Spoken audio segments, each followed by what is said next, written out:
एक क्वेश्चन में दे रखा है, इसमें कह रहा है कि 0.4 मोल में जल H2O के अणुओं की संख्या बताइए। इसके जगह पे हमारे और भी क्वेश्चन बन सकते हैं इसी पैटर्न पे। वहाँ पे है ये हमारे पास जो मोलों की संख्या है वो बदली जा सकती है। जैसे अगर यहाँ पे 0.4 दे रखा है, हो सकता है 0.004 दे दे, 0.006 दे दे, या 5 दे दे, 10 दे दे, तो मोलों की संख्या बदल सकता है। दूसरा इसमें क्या कर सकता है कि ये जो हमारे पास जल दे रखा है, यहाँ पे जल न देकर CO2 का पूछ सकता है या SO2 का पूछ सकता है, अदर गैसों का या अदर लिक्विड्स का भी हमसे पूछ सकता है। तो इसी पैटर्न पे वो भी सॉल्व होगा। तो सबसे पहले इसमें देखिए इसको सॉल्व कैसे करेंगे। देखिए इसमें दिया क्या है, तो सबसे पहले दिया है, क्या दे रखा है, हमें दे रखा है मोल किसका, तो जल के अणु, जल का मोल दे रखा है। यह है मोलों की संख्या, मोलों की संख्या हमें दे रखा है, जिसको हम कहते हैं स्मॉल n बराबर 0.4 मोल। ये हमको दे रखा है। हमसे पूछ क्या रहा है कि इस 0.4 मोल में जो जल के अणु हैं उनकी संख्या पूछ रहा है, मतलब numbers of molecule in soluble in water, वही पूछ रहा है हमसे।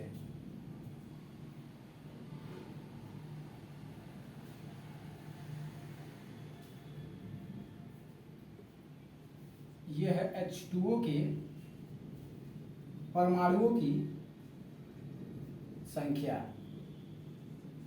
जिसको हम कैपिटल N कहते हैं, ये हमसे पूछ रहा है। हमने आपको बताया था कि जो स्मॉल n होता है ये बराबर होता है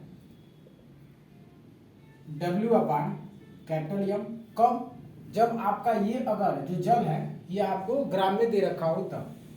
इसका एक दूसरा हमने फार्मूला बताया था n का, क्या कि n अपान 6.022 इंटू 10⁻23। ये कब है?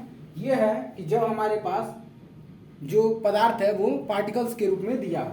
यहाँ पे पार्टिकल्स के रूप में तो नहीं दिया है, लेकिन हमको मोल दे रखा है, तो हम इस फार्मूला का यूज यहाँ पे नहीं करेंगे और इस फार्मूला का यूज करेंगे। तो n बराबर कैपिटल N अपन 6.022 इंटू 10⁻4, इस फार्मूला का हम यहाँ पे यूज करेंगे और निकालेंगे यहाँ से कैपिटल N। यही हमें निकालना है, तो कैपिटल N निकालेंगे तो ये वाला जो हमारा बटे में है इधर जाएगा तो गुणा के रूप में हो जाएगा, ये बराबर हो जाएगा n इंटू 6.022 इंटू 10⁻23, ये इसके बराबर हो जाएगा। n का मान क्या दे रखा है 0.4, तो ये हो गया 0.4 इंटू 6.022 इंटू 10⁻23। आप इसको सिंपल पहले मल्टीप्लाई कीजिए, उसके बाद दशमलव की हम बात करेंगे। जब आप सिंपल मल्टीप्लाई करेंगे तो 4 से करेंगे तो 2 में, इसमें तो करेंगे नहीं क्योंकि इसमें करने के लिए आपको 10 का फैक्टर लाना पड़ेगा, इसलिए हम पहले यहाँ पे करते हैं।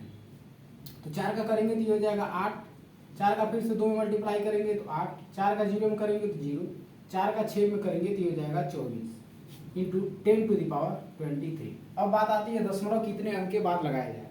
दोनों में दशमलव है तो देखिए दोनों में कितने अंक के बाद है, यहाँ पे 1 2 3 और यहाँ पे 1, तो 3 और 1 4 अंक के बाद गुणा किया जाता है। तो इसमें देखा जाता है कितने कितने अंक के बाद दशमलव है उसको जोड़ के लगाया जाता है। तो 3 1 यहाँ पे है, 1 यहाँ पे, ये हो गया 4, तो 1 2 3 4, यहाँ पे दशमलव लग गया।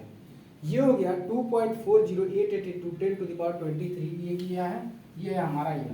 और n क्या है? n है किसके? H2O के परमाणुओं की संख्या। परमाणु नहीं होगा, ये अणु होगा, ये अणु होगा। क्यों? क्योंकि हमसे अणु के बारे में पूछ रहा है। दोनों एक ही है। अगर हमसे यहाँ पे परमाणु पूछा होता तो परमाणु हो जाता, अणु पूछा है तो अणु हो गया।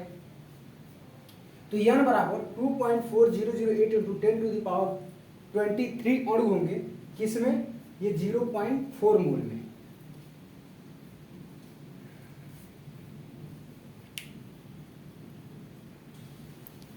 दूसरा क्वेश्चन हमारे पास दे रखा है कि 49 ग्राम सल्फ्यूरिक अम्ल, जिसका केमिकल फार्मूला होता है H2SO4, में अम्ल के मोलों की, अणुओं की व न्यूट्रॉनों की संख्या ज्ञात करना है। यहाँ पे हमसे 3 चीज पूछा है। पहला मोलों की संख्या, दूसरा अणुओं की संख्या और तीसरा न्यूट्रॉनों की संख्या। ये 3 चीज हमसे पूछा है। किसमें? 49 ग्राम सल्फ्यूरिक अम्ल जिसका फार्मूला H2SO4 है उसमें। तो सबसे पहले हम निकालते हैं मोलों की संख्या। पहला हम मान लेते हैं, पहला मोलों की संख्या, मोलों की संख्या, ये यान हमको निकालना है। हमारे पास दे क्या रखा है? दिया है। क्या दिया है? इस H2SO4 का भार दे रखा है और भार को हम लिखते हैं स्मॉल w, ये होता है हमारा भार। तो भार बराबर 49 ग्राम ये हमको दे रखा है। उसके बाद हमसे नंबर्स ऑफ मोल पूछा है। तो आपको एक फॉर्मूला पता होगा क्या? n बराबर W/कैपिटल M। ये रिलेशन आपको पता होगा कि नंबर्स ऑफ मोल कब निकाला जाता है? तो जब हमारे पास जो भार होता है वो दे रखा हो और उसका मोलर मास हमको पता है। तो मोलर मास आप पता कर लेंगे कैसे? H2SO4 इसका केमिकल फार्मूला दे रखा है। तो यहां से अगर आप कैपिटल M की वैल्यू निकालें,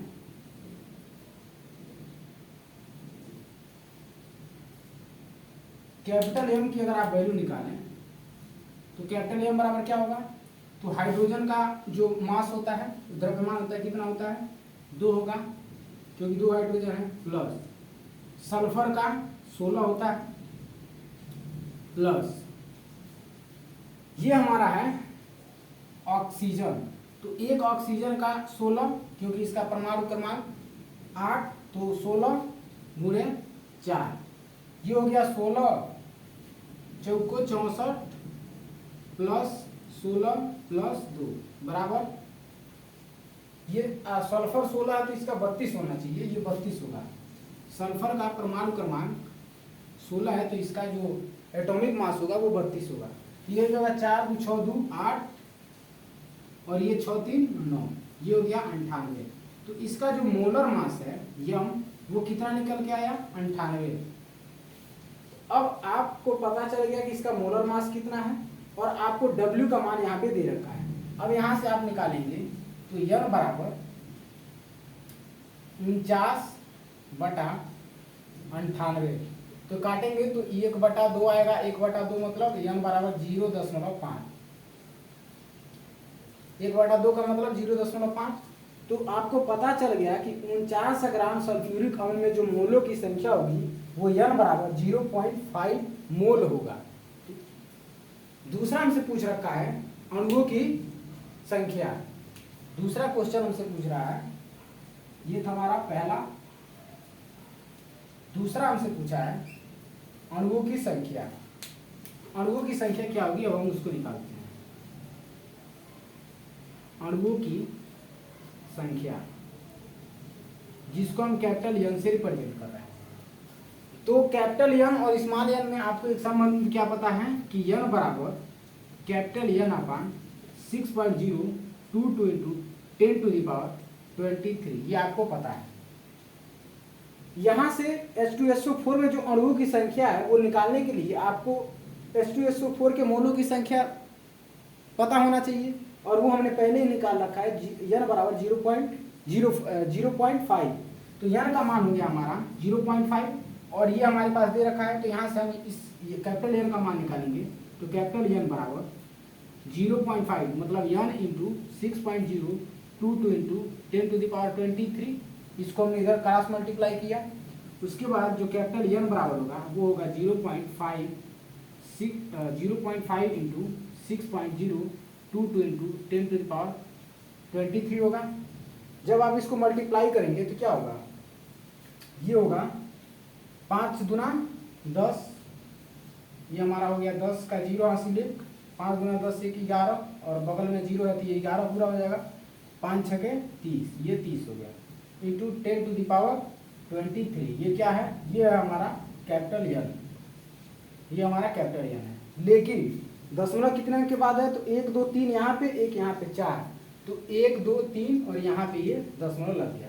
अब ये जो हमारा है ये निकल के आ गया कि H2SO4 में जो अणुओं की संख्या होगी वो 49 ग्राम H2SO4 में जो H2SO4 के अणुओं की संख्या होगी वो 3.00110 × 10⁻23 के बराबर होगा। चाहे तो आप इसको 24 कर सकते हैं, लेकिन नहीं होगा क्योंकि जब आप इसको चेंज करेंगे तो बहुत सारा चेंजेस करना पड़ेगा। तो सिंपल सा ये समझ लीजिए कि n बराबर 3.0110 इंटू 10⁻23 जो है अणुओं की संख्या होगी 49 ग्राम H2SO4 में। तीसरा हमसे क्वेश्चन कह रहा है न्यूट्रॉनों की संख्या बताइए। न्यूट्रॉनों की संख्या, न्यूट्रॉनों की संख्या बताना है किसमें? H2SO4 में।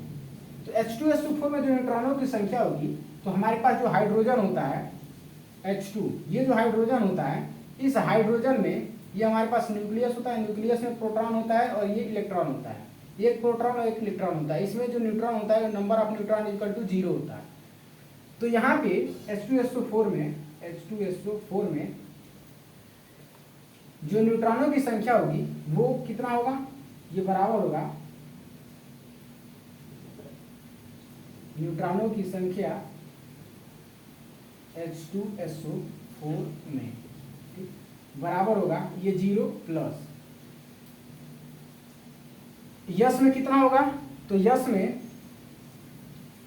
16 प्लस ऑक्सीजन में 8, परमाणु क्रमांक 8 और उसमें न्यूट्रॉनों की संख्या 8 गुणे 4, 8 चौक को 32, ये 32 प्लस 16 ये 0 है, तो ये हो जाएगा हमारा टोटल 48। तो न्यूट्रॉनों की जो संख्या होगी वो टोटल होगी 48। सामान्यतः हमारे पास जितने प्रोटॉन होते हैं उतने न्यूट्रॉन होते हैं, यदि हम उसके आइसोटोप या आइसोभार मतलब समस्थानिक या समभारिक में कोई चेंजेस न करें तो इस तरह से हमारे पास एक क्वेश्चन में जो हमारे पास 3 क्वेश्चन बना था, मोलों की संख्या निकालना, अणुओं की संख्या निकालना, न्यूट्रॉनों की संख्या निकालना, ये आपने देख लिया। ये जो न्यूट्रॉन प्रोटॉन इलेक्ट्रॉन से संबंधित जो भी हमारे कॉन्सेप्ट हैं, ये हम आपको एटॉमिक स्ट्रक्चर में बहुत बेहतर तरीके से इसको समझाएंगे।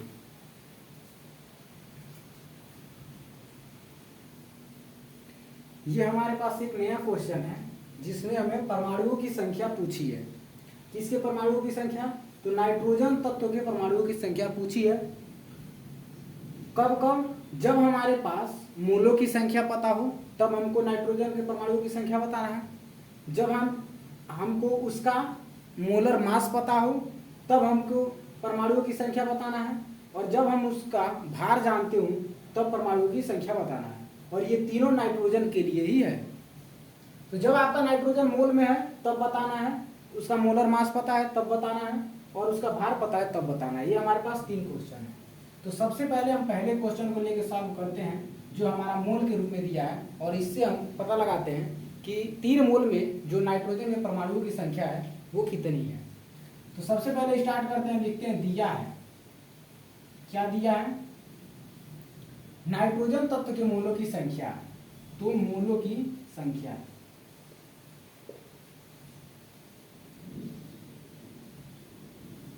संख्या क्या दे रखा है? 3। उसके बाद पूछ रहा है परमाणुओं की संख्या। किसके? नाइट्रोजन के। ये भी किसका है? नाइट्रोजन के। यहां पे लिख लीजिए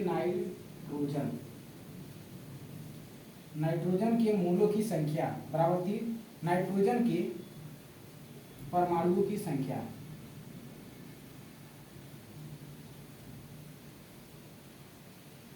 परमाणुओं की संख्या जिसको हम कैपिटल एन कहते हैं, और इसको क्या कहते हैं? इसको कहते हैं स्मॉल एन बराबर 3। ठीक, ये पूछ रखा है हमें। आपको पता है कि अगर हमारे पास मोल और कैपिटल एन दे रखा हो तो इसमें जो रिलेशन होता है वो एन बराबर कैपिटल एन अपान 6.022 इंटू 10⁻23 के बराबर होता है। ये हमको पता है, ये हमारा फॉर्मूला है। यहाँ से आप कैपिटल एन की वैल्यू निकाल लेंगे और ये एन से पूछा गया है। अगर आपको एन का मान पता हो तब, तो हमको यहाँ पे एन का मान भी पता है। तो एन क्या? कैपिटल एन बराबर एन इंटू इसका क्रॉस मल्टीप्लाई करेंगे तो 6.022 इंटू 10⁻23 होगा। एन का मान आपको दे रखा है क्या? 3। तो ये एन बराबर 3 गुणे 6.022 इंटू 10⁻23 होगा। जब आप इसको सॉल्व करेंगे तो सिंपल पहले मल्टीप्लाई कीजिए, 3 का हो जाएगा 6 फिर 3 का 2 में करेंगे तो 6, फिर 3 का 0 करेंगे तो 0, और 3 का 6 में करेंगे, ये हो जाएगा 18। और कितने अंक के बाद दशमलव, तो यहाँ पे 1 2 3 अंक के बाद दशमलव लगेगा, यहाँ पे हमें दशमलव दिया नहीं है तो 3 अंक के बाद दशमलव लगा दीजिए, यहाँ पे लग गया, ये हो गया इंटू 10⁻23। लेकिन ये वैज्ञानिक संकेतन पद्धति में हमने आपको बताया था, ये जो दशमलव होता है ये हमेशा इसके एक अंक के बाद लगता है, अगर इसके बाद भी और डिजिट दिए हों तो जब आप इस दशमलव के एक अंक इधर लेके आएंगे तो यहाँ पे एक पावर और ऐड हो जाएगा, क्योंकि इसमें 10 का मल्टीप्लाई होगा। तो ये जो यन है, ये यन बराबर हो जाएगा 1.8066 इंटू 10⁻, ये 23 से 24 हो जाएगा, और ये हो जाएगा हमारा कैपिटल यन का मान। और कैपिटल यन क्या है? नाइट्रोजन के परमाणुओं की संख्या। तो इस तरह से आप पहला क्वेश्चन सॉल्व कर लिए। ये था हमारा पहला सॉल्यूशन। ये हमारा पहला था जब नाइट्रोजन जो है उसका मोल पता हो तब। अब नाइट्रोजन जो है उसका मोलर मास पता है, तब देखते हैं कि दूसरा क्वेश्चन किस तरह से सॉल्व किया जाएगा। अब हम दूसरे क्वेश्चन की तरफ चलते हैं। इसमें कह रहा है कि क्या दे रखा है, हमें दिया है मोलर मास। मोलर मास मतलब यहाँ पे ये यूनिफाइड है, यू मतलब यूनिफाइड है, ये यूनिफाइड जो है AMU से निकल कर बना है। एटॉमिक मास यूनिट का शॉर्ट फॉर्म जो है यूनिफाइड है। ये 28 है किसका? नाइट्रोजन का। अब आपको पता भी है कि नाइट्रोजन का जो मोलर मास होता है वो 28 के बराबर होता है। तो यहाँ से हमको रिलेशन क्या पता है, पहले दिया है वो लिख लेते हैं। मोलर मास, मोलर द्रव्यमान, जिसको हम कहते हैं कैपिटल एम, बराबर 28 यूनिफाइड। तब हमको निकालना क्या है? परमाणुओं की संख्या, और परमाणु की संख्या होती है कैपिटल एन। तो कैपिटल एन बराबर आपको स्मॉल एन बराबर कैपिटल एन अपान W/m से आप अगर आप निकालते हैं तो W/ कैपिटल एम, तो ऐसे भी निकल सकता है।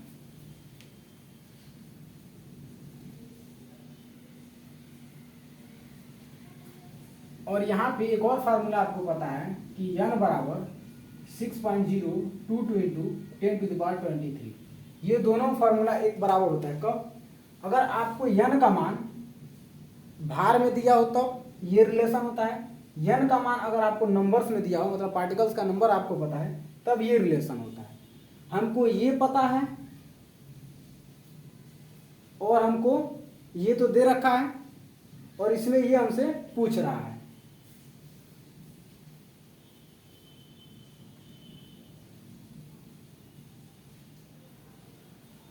और यहाँ पे हमको 28 W बराबर क्या दे रखा है? 28।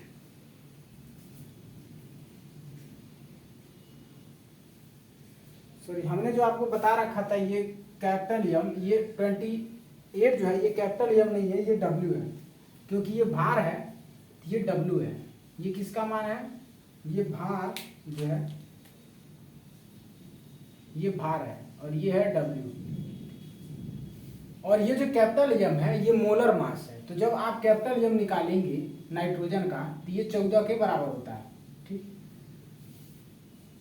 14 के बराबर क्यों होता है? क्योंकि जो मोलर मास होता है वो numbers of proton plus number of neutrons होता है, और ये बराबर होता है 14 के। क्योंकि जो हमारे नाइट्रोजन है, नाइट्रोजन में ये जो हमारा न्यूक्लियस होता है, तो इसका जो भार को रिप्रेजेंट करता है वो इसमें जो उपस्थित प्रोटॉन और न्यूट्रॉन होता है वही रिप्रेजेंट करता है। ठीक, तो इसका जो मोलर मास है वो 14 के बराबर है। यहाँ से हमको W का मान दे रखा है 28 यूनिफाइड। ठीक, तब आप इन दोनों रिलेशन से क्या निकालेंगे? इन दोनों रिलेशन से निकालेंगे कि n बराबर ये W/m ऐसे रहेगा, ये इधर आएगा तो मल्टीप्लाई हो जाएगा, मतलब W/ capital M into 6.022 into 10⁻23 होगा। ठीक, यहां से आपको W का मान पता है, इसका मान क्या दे रखा है? 28/14 14 गुणे 6.022 इंटू 10⁻23। यहाँ से काटेंगे तो ये 2 बार में कटेगा और ये हो जाएगा 2 से जब आप इसमें लिखेंगे तो 2 गुणे 6.022 इंटू 10⁻23 हो जाएगा। ठीक, मल्टीप्लाई करेंगे तो 2 से 4 हो जाएगा, 4 हो जाएगा, 0 हो जाएगा, ये 12 हो जाएगा, गुणे 10 पे पावर 23। और कितने नंबर्स के बाद दशमलव है? 1 2 3, तो 1 2 3 यहाँ पे तो दशमलव लग जाएगा।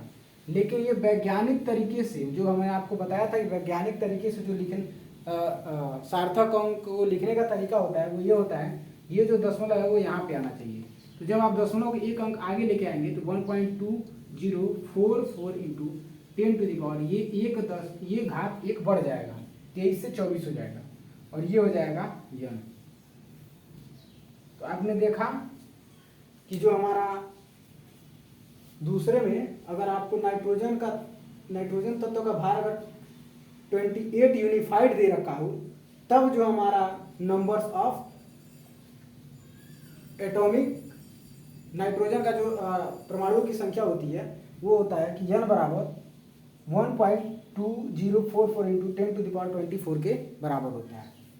अब हम इसके तीसरे क्वेश्चन को देखते हैं। वो क्या कह रहा है? नाइट्रोजन तत्व के 42 ग्राम में परमाणुओं की संख्या बताइए। इसमें भी कुछ नहीं है, यहाँ पे जो W का मान यहाँ पे 28 दे रखा था, यहाँ पे W का मान क्या कर दिया? 42 कर दिया है। ये यूनिफाइड जो है, ये यूनिफाइड एसआई सिस्टम में भार का ही मात्रक है। ठीक, तो तीसरा क्वेश्चन है हमारा, तीसरा क्वेश्चन क्या कह रहा है? दिया है, क्या दिया है? फिर वही W जिसको हम कहते हैं भार। भार जो है W बराबर दे रखा है कितना? 42 ग्राम। और हमको तीनों फॉर्मूला क्या पता है कि n बराबर W/M जब भार हमें दे रखा हो, और n बराबर 6.022 इंटू 10⁻23 जब हमारे पास जो मोलों की संख्या वो निकालने के लिए आपको पास पदार्थ के कण पता हो और ये अवोगाड्रो संख्या है, तो ये कण के रूप में है, ये भार के रूप में है, ये नंबर्स ऑफ मोल है, ये रिलेशन होता है। तो आप यहाँ से इसकी बात तो हम कर नहीं रहे हैं यन की, तो इसको हटा देते हैं। अब हम बात कर रहे हैं इन दोनों की। यहाँ से हमको इस यन का मान निकालना है, तो हमको यन का मान निकालने के लिए क्या करना पड़ेगा? इसको इधर भेजना पड़ेगा। ये W/M इंटू 6.022 इंटू 10⁻23 ये इसके बराबर होता है। W का मान दे रखा है 42 बटा ये मोलर मास। मोलर मास किसका? नाइट्रोजन का। तो नाइट्रोजन का N2 का जो होता है वो परमाणु क्रमांक 7 होता है, और इसमें 7 प्रोटॉन और 7 न्यूट्रॉन होने का इसका जो मोलर मास होता है कैपिटल M वो बराबर होता है 14। तो कैपिटल M का मान आपको पता चल गया किसके बराबर हो गया? 14 गुणे 6.022 इंटू 10⁻23। ठीक, आप इसको कैंसिल करेंगे तो ये 14 है, ये 3 टाइम में कैंसिल हो जाएगा, ये हो जाएगा 3। तो यह बराबर 3 इंटू 6.022 इंटू 10⁻23 होगा। आप इसको मल्टीप्लाई करेंगे तो ये हो जाएगा यन बराबर 660, ये हो जाएगा 18, ठीक, इंटू 10⁻23। अब ये हमने आपको बताया कितने अंक के बाद दशमलव लगेगा, तो 1 2 3 अंक के बाद दशमलव लगेगा, 1 2 3 अंक के बाद यहाँ पे दशमलव लग जाएगा। लेकिन ये जो दशमलव लगा है ये सार्थक अंक के रूप में नहीं है, तो सार्थक अंक के रूप में करने के लिए आपको इस दशमलव को एक अंक पे लाना पड़ेगा। तो यहाँ से जो यन का मान निकलेगा ये बराबर हो जाएगा 1.8066 इंटू 10⁻, और एक पावर बढ़ जाएगा क्योंकि आपने दशमलव को एक अंक बाएं तरफ खिसका दिया है। और जब भी दशमलव को बाएं तरफ खिसकाते हैं तो ये जो हमारा पावर होता है ये बढ़ जाता है, मतलब आप 10 का 20 का 10 का 100 का 1000 का ऐसे आप मल्टीप्लाई करते हैं। डिपेंड ये करता है कि आपने कितने नंबर्स के बाद इसको खसकाया है। एक नंबर इधर खसकाएंगे बाएं तरफ तो 10 का मल्टीप्लाई करेंगे, अगर 2 नंबर खिसकाते हैं, मतलब इस दशमलव के 1 के आगे लेके चले जाते हैं, तब आप 100 का मल्टीप्लाई करेंगे। इसी तरह से अगर आप बाएं तरफ जितना खिसकाते जाएंगे उसमें 10 का मल्टीप्लाई करते जाएंगे।